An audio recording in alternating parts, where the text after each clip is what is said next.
करते हैं छत्तीसगढ़ में हो रहे ईडी पर सियासी तकरार की। पूर्व सीएम भूपेश बघेल ने अब ईडी को धमकी दे दी है। ईडी ईओडब्ल्यू कोई तथ्य सामने नहीं ला पाए। ईडी वाले अब भी संभल जाए, हमारी सरकार आएगी तो सबका हिसाब लिया जाएगा। डिप्टी सीएम अरुण साव ने निशाना साधा और कहा कि शराब घोटाले की जांच चल रही है। 3000 करोड़ से ज्यादा का घोटाला है। रामगोपाल अग्रवाल के खिलाफ पर्याप्त सबूत मिल चुके हैं और एविडेंस के आधार पर ही कार्रवाई हुई। कांग्रेस घोटालेबाजों के पक्ष में खड़ी है, पक्ष में खड़े होकर धमकियां दी जा रही हैं। तो अब पूर्व सीएम भूपेश बघेल ने ईडी को ही धमकी दे दी है और कहा कि अब तक ईडी कोई तथ्य, कोई सबूत सामने नहीं ला पाई है। ईडी वाले अब भी समझ जाए, हमारी सरकार आएगी तो सबका हिसाब लिया जाएगा। आज तक के ईडी, ईओडब्ल्यू ये लोग कोई तथ्य सामने नहीं ला पाए, केवल आरोप लगाते रहे हैं और ये लोग दबाव के चलते राजनीतिक द्वेषवश ये सारी कार्रवाई ये लोग कर रहे हैं, जो बेहद दुर्भाग्यजनक है। ये बदले की भावना से कर रहे हैं। ज़्यादा दिन देर नहीं है, ऊपर वाले के यहाँ देर है, अंधेर नहीं। वक्त बदलता है, अब परिवर्तन हो रहा है। अब भी समझ जाएं ईडी वाले, है ना। सरकार हमारी आएगी लेकिन एक एक का हिसाब किया जाएगा। ईडी की जांच से 3000 करोड़ रुपए से अधिक के शराब घोटाले की जांच हो रही है।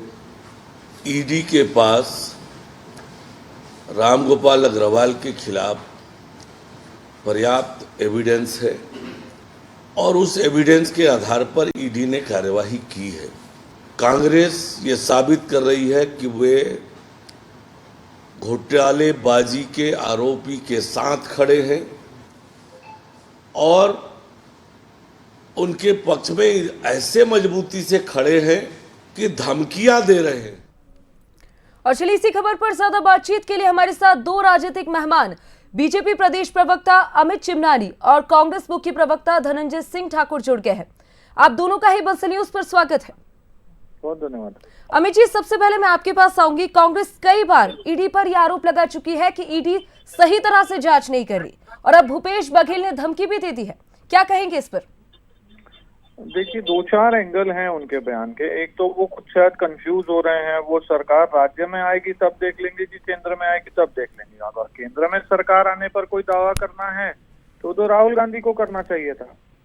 तो भूपेश बघेल जी को ये पता ही है कि ईडी कोई राज्य का कोई जांच एजेंसी तो है नहीं।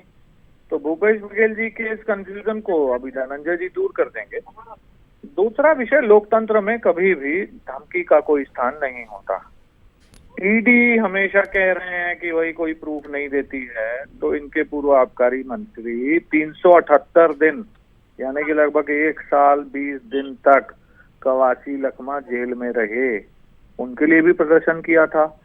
तो क्या न्यायालय जिसके खिलाफ कोई भी सबूत नहीं होता उसको 1 साल अंदर रखती है क्या?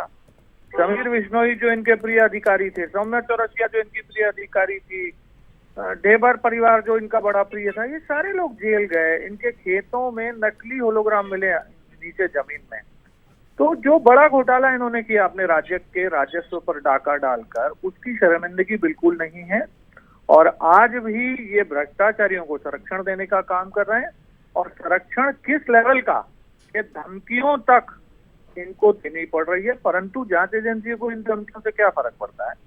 और मैं पुनः एक बार आग्रह पूर्वक कहना चाहूंगा कि आप जो धमकी दे रहे हैं वो एक केंद्रीय एजेंसी को दे रहे हैं, जिसका आपके राज्य में सरकार आने ना आने से कोई मतलब ही नहीं।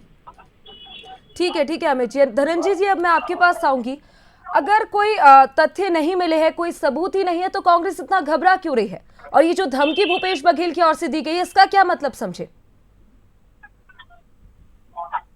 हेलो जी धनंजय जी, अब तक आवाज पहुंच रही है मेरी?